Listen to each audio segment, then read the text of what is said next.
The following program was made possible by the generosity of those who have determined to hold fast to the true Roman Catholic religion, as expounded by the Roman Catholic Church before the disasters of Vatican II and the so-called New Mass.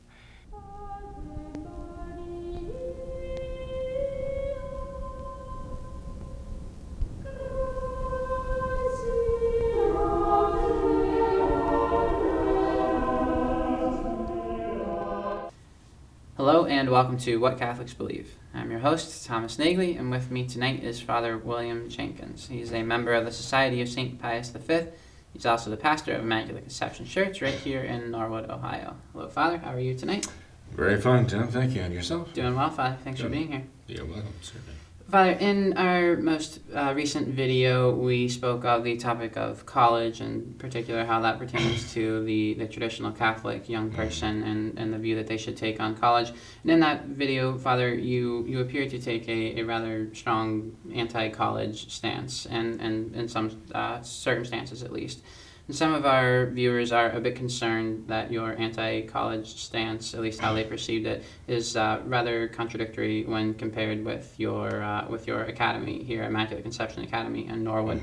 And if I may sum up some of the concerns, Father, I would say perhaps the main concern is that with Immaculate Conception Academy, it's essentially a college prep school. The students, even some of the previous graduates, have said that they took the PSATs and other like exams, these college entrance exams, and many of, if not most, of the students are advised to go to college. They're offered guidance in this direction. So would you say that there's any kind of contradiction there, Father, between this anti-college stance that you took in the most previous video and then this kind of college prep atmosphere of Immaculate Conception? Well, Tom, you began your question by saying that I appeared to take an anti-college stand. And I appreciate that qualification there. Because in principle, I mean, I'm not opposed to higher education at all. I mean, in principle, I'm all in favor of it. It's just that the colleges in the United States of America, probably throughout the world, have been basically hijacked, I'm afraid, by leftists. And this makes them somewhat dangerous places to be, you know. So, and I think we need to sound a warning. I think parents tend to be a bit naive about this. Not all, but there are many parents who are naive because I think that they kind of relate to their own experience in college a generation ago. But a generation ago, colleges were not then what they are now. Oh, were they on their way? Yes. Were the principles already in place? Yes, they were. And some even might relate the experience to 2 generations ago, you know. And of course, we've seen a very rapid decline. I mean, you know, a generation ago, you wouldn't have expected going to college that you'd be just taken for granted you were going to be with the LGBTQ trans, you know, I guess that's the T part, the whole trans idea. But you've got to go there, rub elbows, and be comfortable with it, and be quiet about it, and just at least outwardly just be in that milieu and pretend that you're not, you know, that you do not, you react to that negatively, and you know, it's not good. It's not a good thing to have that situation going on, and all of the immorality and abortion. You know, people are going to go to college now, and they're going to develop friendships, perhaps, with people who have very, very divergent moral views, and that's dangerous. Because once we begin to like people, as it were, you know, have these very immoral views, the tendency we have is to begin to find justification for them. The poet Alexander Pope, back in the 1600s in England, wrote in his Elegy on Man, vice is a monster so frightful of mien, that's face,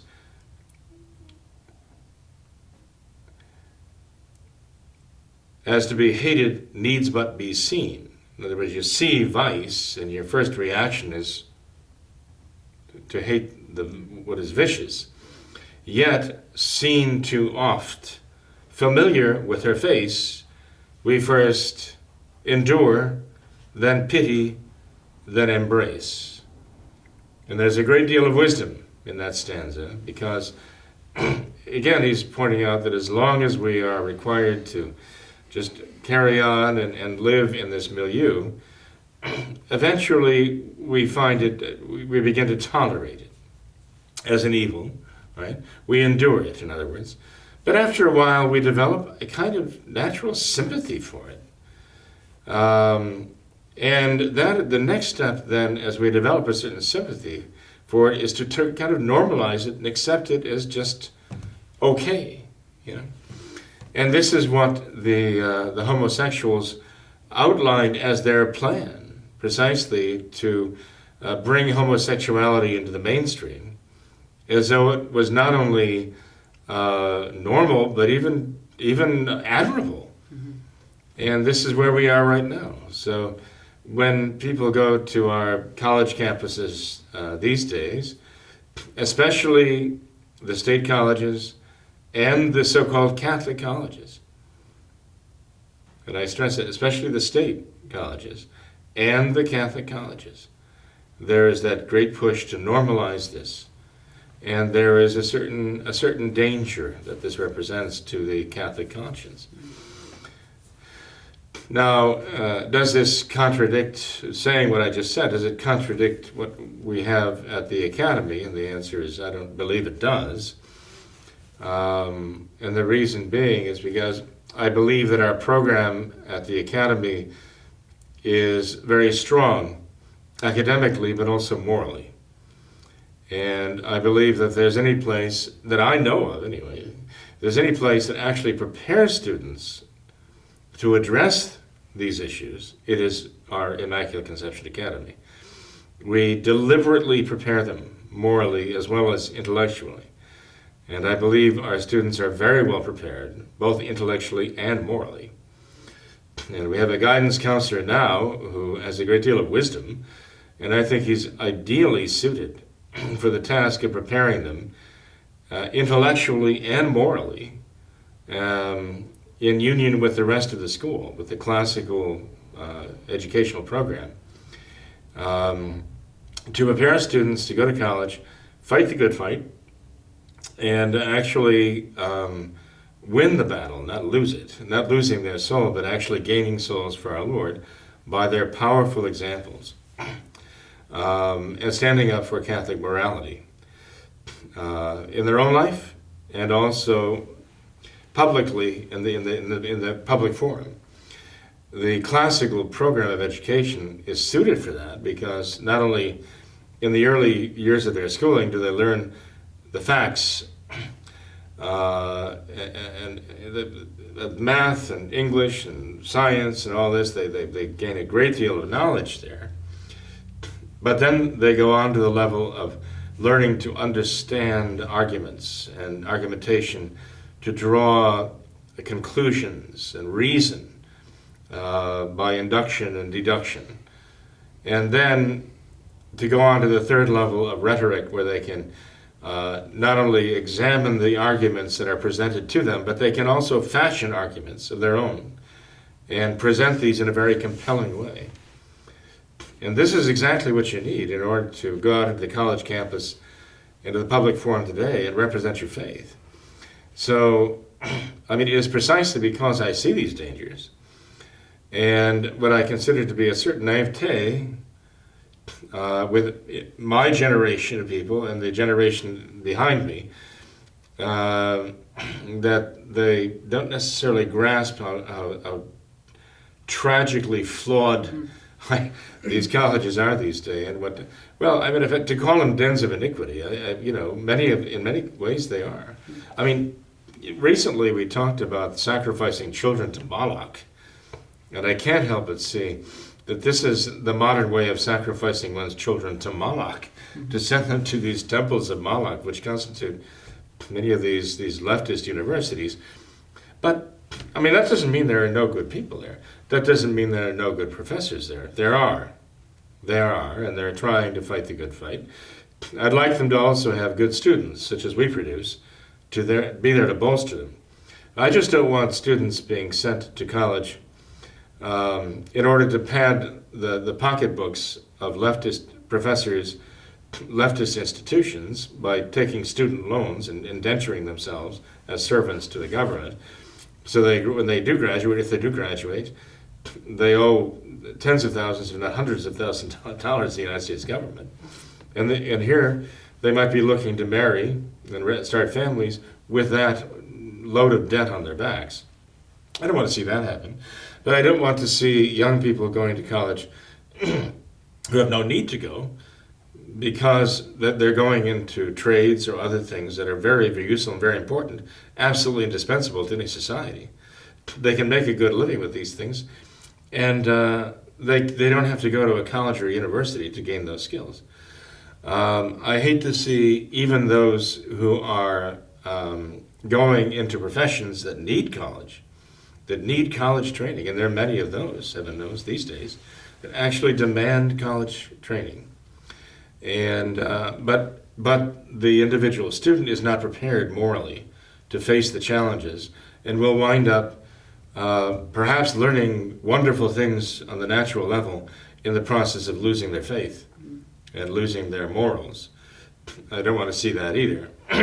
The college students I would see going into college and succeeding wonderfully are those who have very strong character formed by the powerful faith, a great sense of morality and responsibility and love for God, and a zeal for the souls of their fellow men too. And they need to be there because they're going to the professions that require this type of education and the certifications they're going to need to move on in those professions. Those are the ones that I hope we're forming here at Immaculate Conception Academy.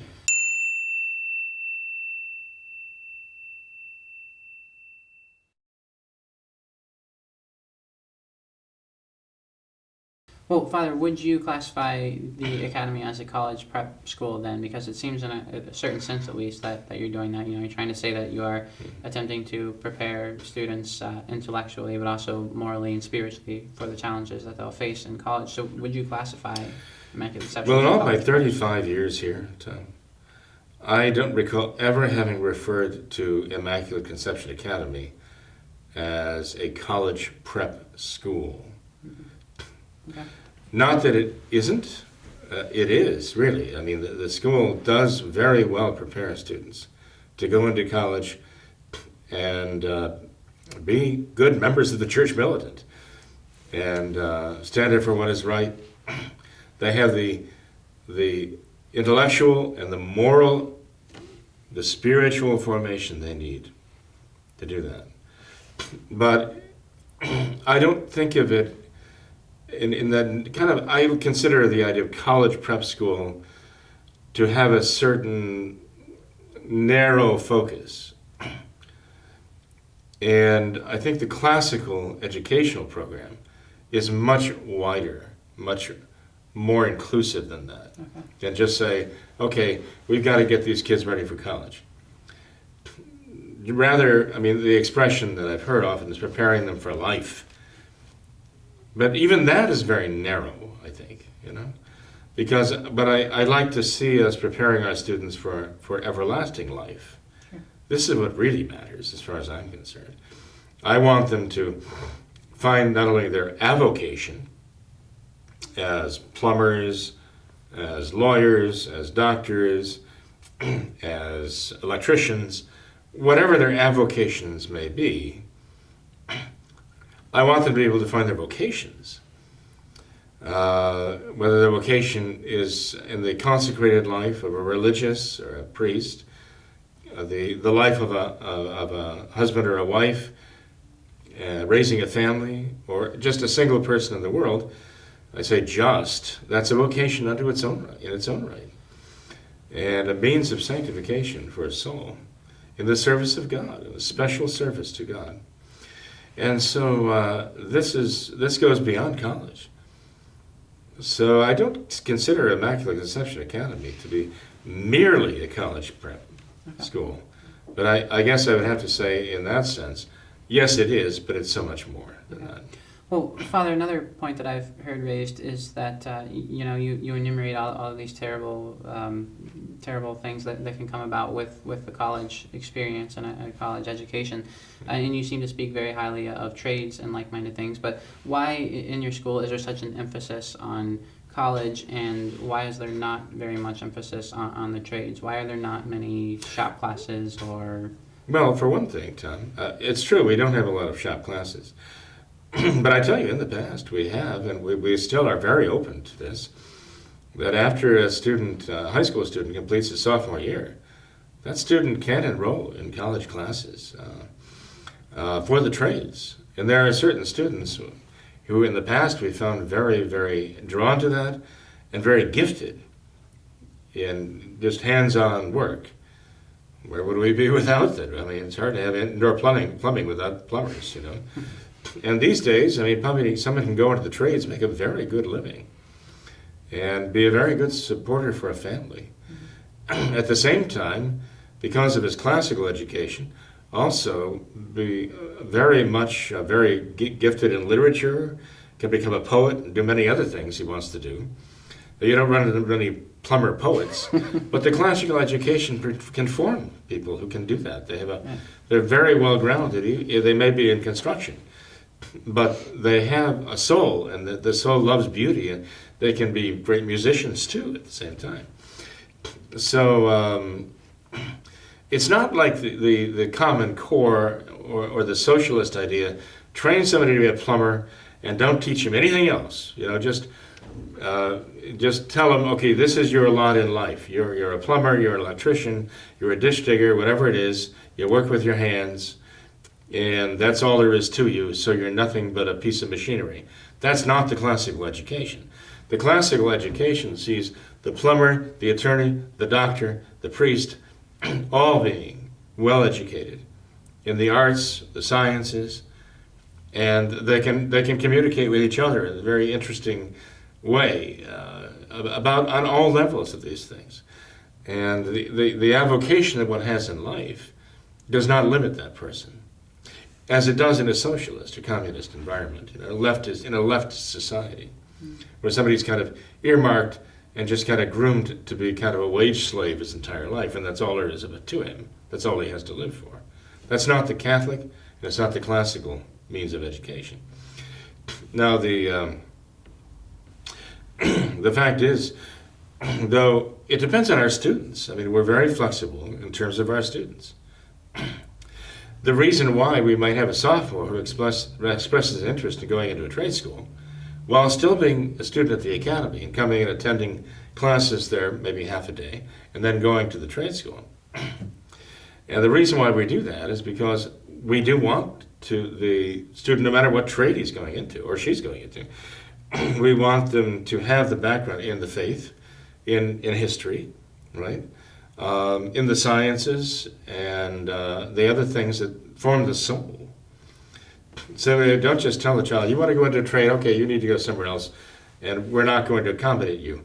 We do accommodate them because they have souls, you know. We want them to be well educated, regardless of what trade or what avocation, as I say, they're going into. But if we have students who don't express that interest, but they want to go through the program and graduate entirely with the academy program, again, I mean, we let them do that. We work with them. So it largely depends upon the student body and the individual students we have to work with. We have students who have gone to the limits of, for example, the math that we offer at the academy, and need to go on to higher math because they're very gifted.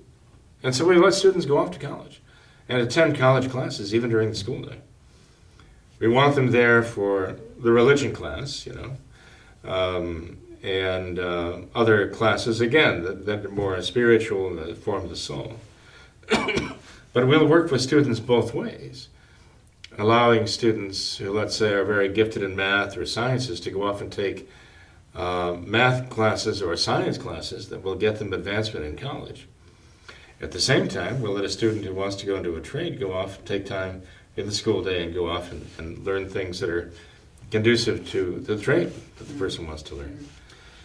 Well, Father, I like this point of, that it depends on the individual student, because it actually leads into something else that I've heard expressed, and that is this idea, even some of your past graduates have said this, where they have embarked on the college journey, and in their experience in college, they certainly have encountered anti-religion sentiments, but that has only strengthened their faith, they say. And so perhaps, Father, do you think that we should not be so afraid of sending our children to college, because there are many examples of those students who have attended college, their faith actually being strengthened by the opposition that they faced? How would you? Well, that's wonderful, to see that happen.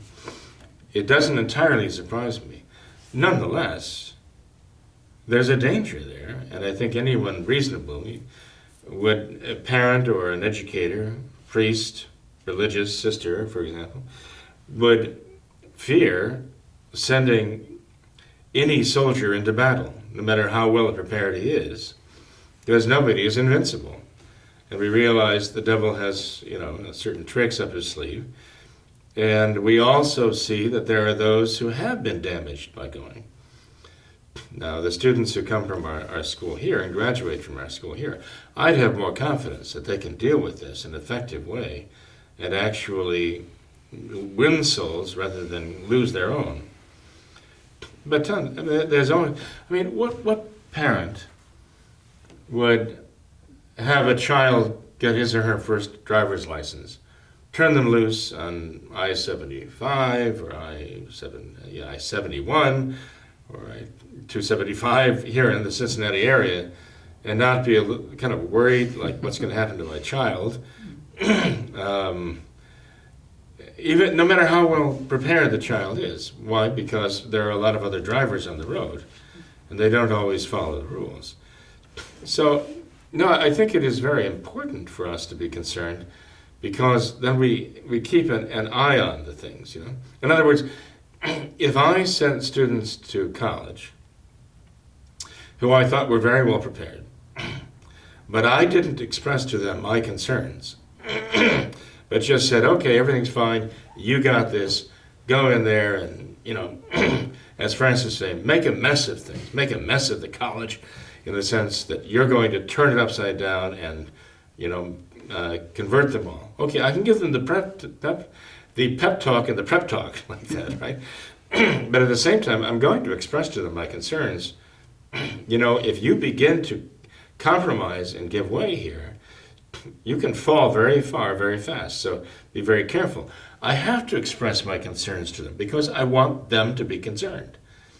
I want them to be concerned enough to be on guard and prepared. I'm not going to send a soldier into battle saying, don't worry about anything, you're fine, you're invulnerable. I want the soldier to be on guard and to be very much aware of what's happening and realize there's a certain danger. That's what's going to protect that soldier in the battlefield. That's what's going to protect my student in college. So, no, I think it is important to enable them to really see the dangers realistically for what they are, and to have enough, I should say, healthy fear, in a good sense. Not in a slavish kind of way, but to have enough healthy concern that they will be very careful and very cautious. And when the alarm bells of conscience begin to sound, that they will know how to respond to that, how to defend themselves. We teach our students, we teach our children how to defend themselves and how to get out of dangerous situations and how not to get into them. We do that everywhere else. We should all the more so do that when they go off to college. Father, you might not be able to answer this question, but could you quantify? I'll first try anyway. At some length, of course. Could you? I think this is an opportunity for a short answer. Okay, thank you. Could you quantify, perhaps, give me any kind of percentage of your graduates that you think should go to college and should not go to college? It depends on the individuals. Okay. You know, I mean, the youngsters, that's youngsters. I mean, these are young adults now. We hope and pray that we don't graduate children. That we graduate young men and young women. It's very hard to say. It depends on what their interests are and what they're prepared for. One day I asked the students in my 11th, 12th grade class, how many of you want to be entrepreneurs and start your own businesses? Well, I mean, about 3/4 of the class raised their hands. Really? Well, they have examples in the parish here of men and women who have started their own businesses and done very well for themselves and employ other members of the parish. I see they have actually done a lot of good for a lot of families. And they see that this is a great way to go if they can do it. But I would ask, well, what kind of business do you want to start? What kind of business do you want to go into? Some said they want to go into tech. And some, like one young lady said she wanted to start a hair salon, like a cosmetologist. So there is a good reason for that, too. I mean, there's a place for that, certainly. And I could see this individual being interested in that, but the fact that she was interested in eventually getting her own business going, I thought, well, that's a good thing. But obviously, they need training. They need to learn things. They need skills to be able to do that. They have to go where they can learn those skills. So, if you ask me, well, how many of them should go to college, I would just say, well, if you need certain skills, go get those skills. You might be able to do what Steve Jobs did, go to college only to enroll in the classes to teach you the skills you need, then get out once you have those skills, and go do what you want to do. Not everybody can do that. There are those who absolutely have to have that diploma. They have to have that sheepskin, even to get in the door. And, it's just one of those hoops one has to jump through. But if one can minimize the wasted time by not taking these courses that have nothing to do, with their interest or subject matter or faith, or even avoid altogether the courses and subject matter that are damaging to their faith. Reading literature that is very immoral by Voltaire or Salinger or who knows what else, which is more than a waste of time, worse than a waste of time. Avoiding classes and media where they want you to watch these movies that are very salacious. Our graduates have gotten back to me over the years and told me about their college experiences. And, I'll tell you, actually, I kind of go out on a limb here, but, we have as I said, I won't make this time in real time. I'll just say we've had counselors here, guidance counselors, who've actually been in a position of going to the college campuses and confronting administrators in colleges about what his or her daughters, sons were being taught and were being required to read. But here you have a parent who's very proactive and goes and tells them, my daughter is not reading that. My son is not reading that. Now, the children stood up for themselves. The children were young men and young women, and they stood up for themselves. They took a stand. But this is a parent who went and backed them up. And they prevailed. Wow. But this is the kind of thing parents need to do. So when you have a guidance counselor who's been there, done that, that's good. That guidance counselor is going to not only be a great guidance counselor for the students, he's going to be a really good guidance counselor for the parents, too. Yeah. So we're very blessed to have such people with us today. And so anyway, I don't want to be misunderstood. I think people can easily misunderstand by exaggerating this comment or that comment and taking it out of context. But I'm just saying not everybody is suited for that environment. And not everybody needs to go there and even place themselves in that in order to do well in life, as it were, right? Okay. But the priority always has to be the soul. Sure. Salvation of the soul. Sure. Well, Father, we have a few current events and request for you to comment on these if you're interested. So this first one, it's actually a link to a LifeSite article, and it's titled "Bishop Apologizes to Unrepentant Adulterers and Invites Them Back to the Sacraments." And there's apparently this Bishop Renato Marangoni. He's an Italian bishop, and he apparently has written a pastoral letter to his flock, and he invites them to attend a, quote, friendly and familiar meeting, end quote, where they will reflect on the words of Pope Francis in his apostolic exhortation, the Amoris Laetitia, and he addresses these divorced Catholics who have begun, quote, new experiences of union, end quote. New experiences of union. Talk About a euphemism. But he essentially says, Father, I'll just read a bit of this here. He says, there is a first word I wish to confide to you, sorry, with an exclamation point. This word contains our awareness that we have often ignored you in our parish communities. So what do you think about this, Father? He's saying that he also says we're very rigid. He just says essentially the Catholic Church has been in the wrong, and we want to now right that wrong, welcome you back into the fold, welcome you back to the sacraments, come to receive penance or reconciliation, and come to receive the Eucharist. It doesn't matter if you're living in some kind of new experience of union. So what do you think about that? He's a real Francis bishop, because Francis has said the same on a number of topics, that the Church was wrong before, but now Francis is being enlightened by the Spirit, that now he knows better, okay? I mean, John the 23rd, right, calling Vatican II, said the Church used to use like the medicine of justice, but now he's using the medicine of mercy because he knows so much better. This is the typical modernist.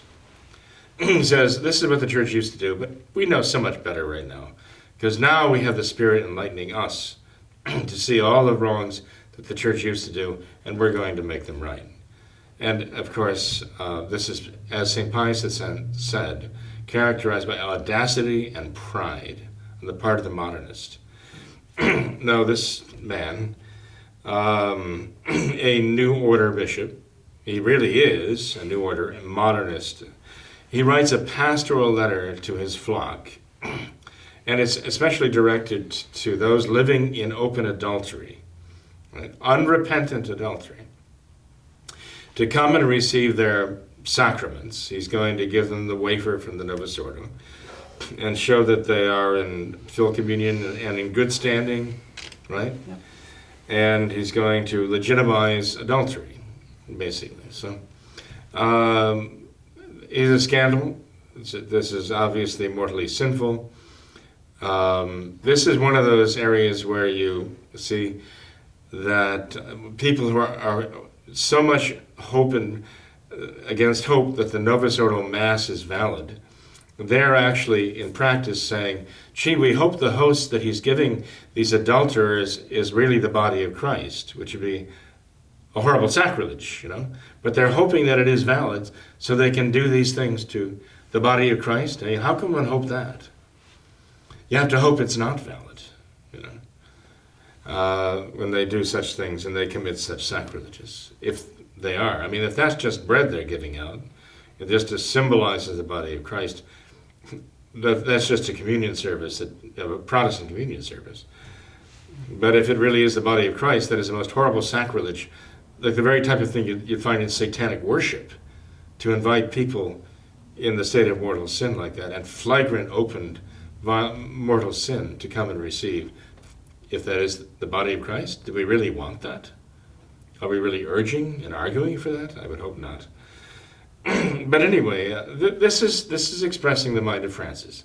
He already wrote to the bishops of Brazil or Argentina that his Amoris Laetitia teaching and their interpretation of it is magisterial. Is magisterial. He's already agreed with that. So all this man is doing, this Novus Ordo bishop is doing, is following through on Francis has already said.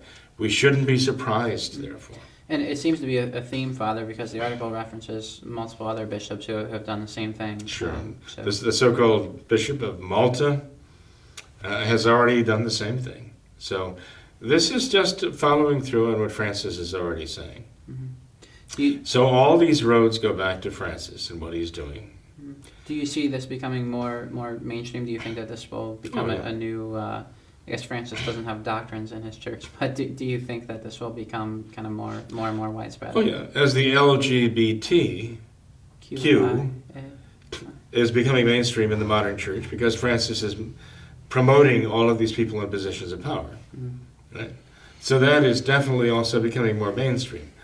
All of these matters of sexual morality are being subverted by Francis, who is already on record as saying these are the least of the sins.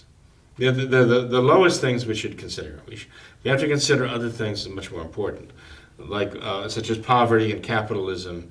These are the real evil things, and the destruction of the environment, and the offense to Mother Earth. These are the things that are really important. He's even talking about introducing now a catalog of environmental, or what he's calling ecological sins. At the same time, he's minimizing, or even just legitimizing what the church has always condemned as mortally sinful, that would send a soul to hell. Francis is truly subverting the entire moral order of the Catholic Church and society, the human society. This has got to be a preparation for the coming of the son of perdition, the Antichrist. And to your point, Father, I think another example of that is a recent trip that Francis took to Bangkok, and he had a stadium full of, they said, around 60,000 people, and he apparently in his speech there he urged respect for prostitutes, and he has a quote here where he says, "All of them are part of our family. They are our mothers, our brothers, our sisters.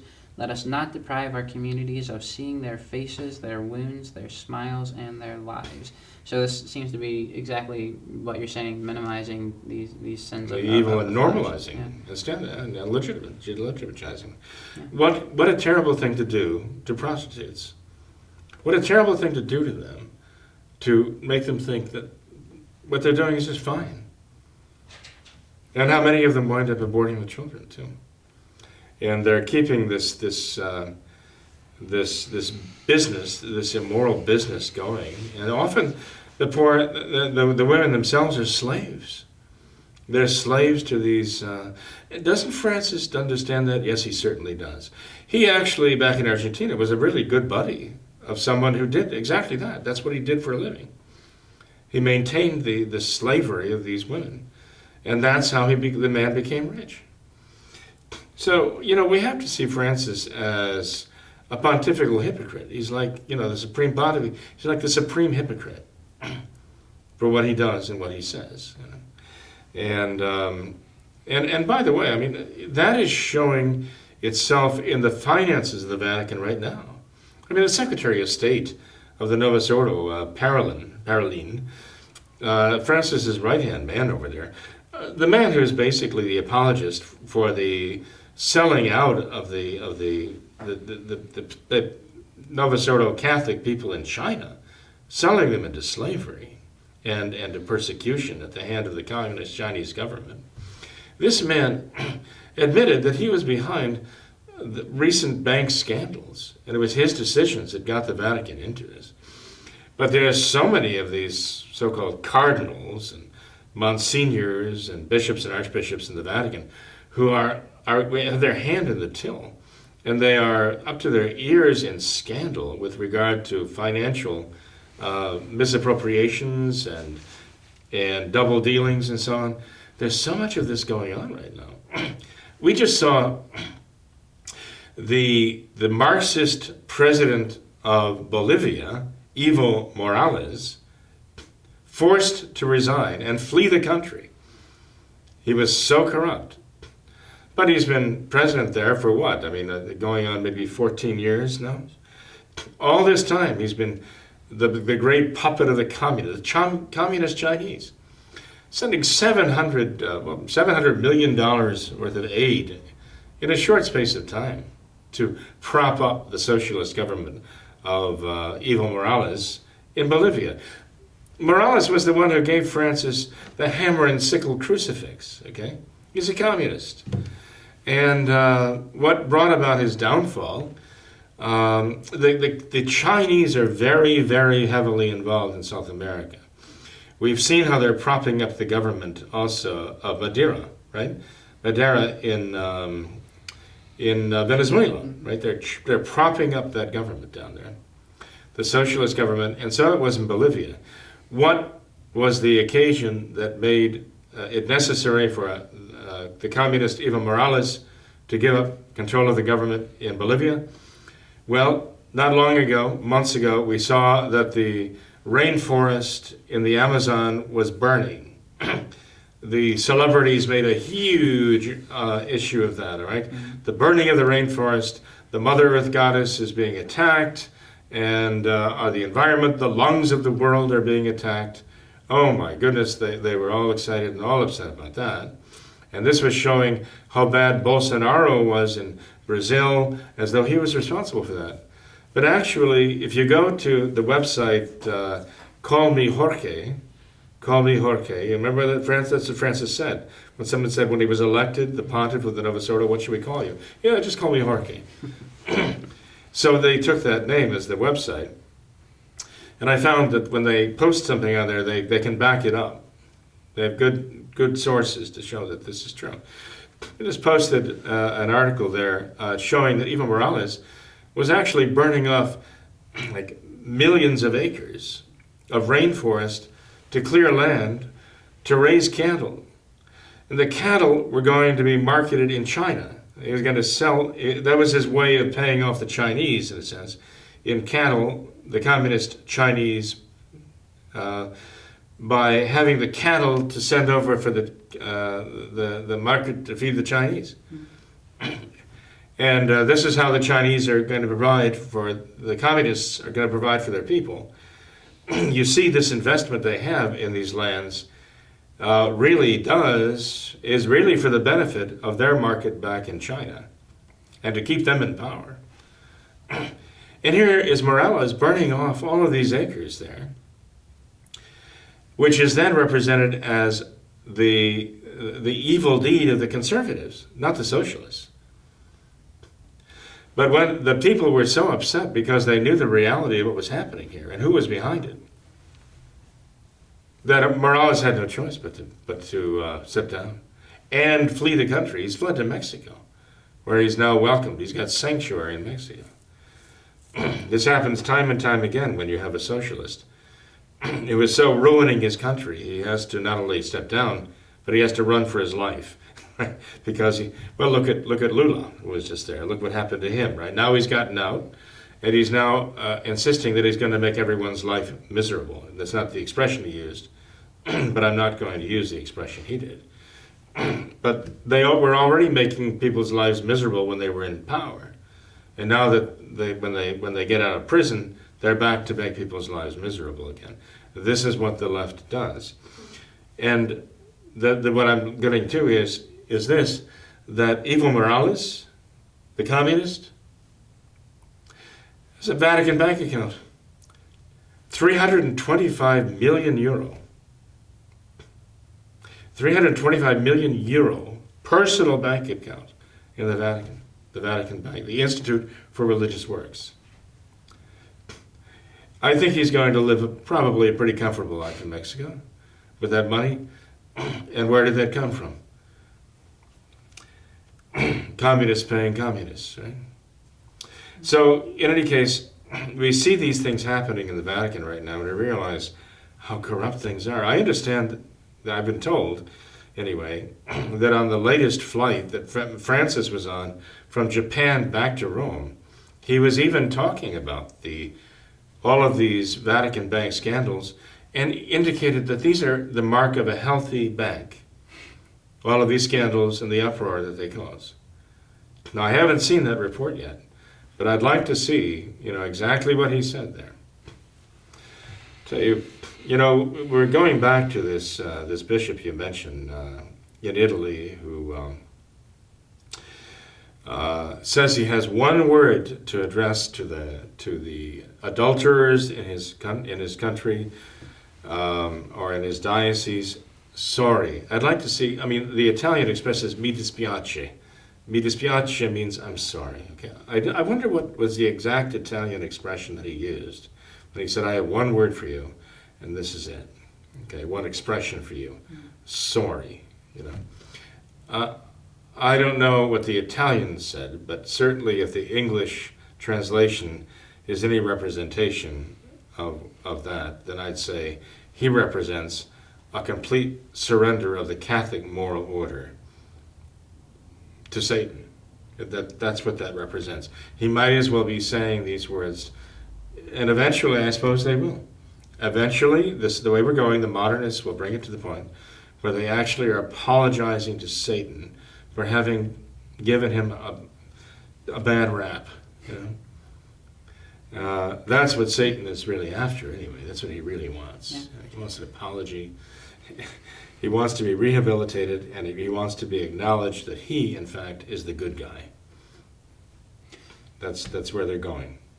Father, we talk about, on this program, we talk a lot about Our Lady of Fatima and her message there. And, I think her main message was stop sinning, stop offending God. And she said one of I believe even the worst way that we offend God is with with sins of the flesh. Well, she told Jacinta, our Blessed Mother told Jacinta that more souls go to hell because of sins of the flesh than for any other reason. And now we have Francis with his, be nice to prostitutes mantra, and his bishops who are saying, don't worry about it if you're an adulterer, it's no big deal. It seems that they're almost explicitly anti-Fatima message. Well, they're not only not bad, they're victims. They're victims of the judgments of society and the church.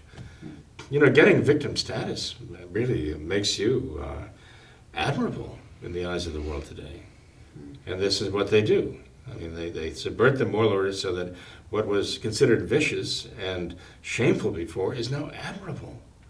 You should aspire to this. LGBTQ. I mean, where are your initials in there? You aspire to this. They have. Well, anyway, I know there's a great deal that could be said, as you know, Tom, but I don't know that it all should be said now. But you get the picture. This is what the modernism does. This is what the modernists do. And Francis is the modernist in chief.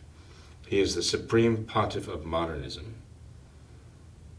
And I fear for his soul. I do. I mean, I pray for his conversion, and I pray, and for all those who follow him. I do pray for them, that God will rescue them from this pit that they're so headlong plunging into and trying to take the rest of the world with them. So we have to pray that they not succeed, either in condemning themselves or anyone else. Father, thank you for being here tonight. Thank you for offering your guidance in these times. I know I appreciate it myself, and I know that all of our viewers do as well. So thank you for that. Oh, you're very welcome, Tom. Thank you, too. No problem. I know it's not easy to ask a simple question and then get such seemingly complex answers, but nonetheless, I hope some good results from it. And Definitely. I thank our viewers and their support. I thank them for their support very much. Yep. We couldn't do without them.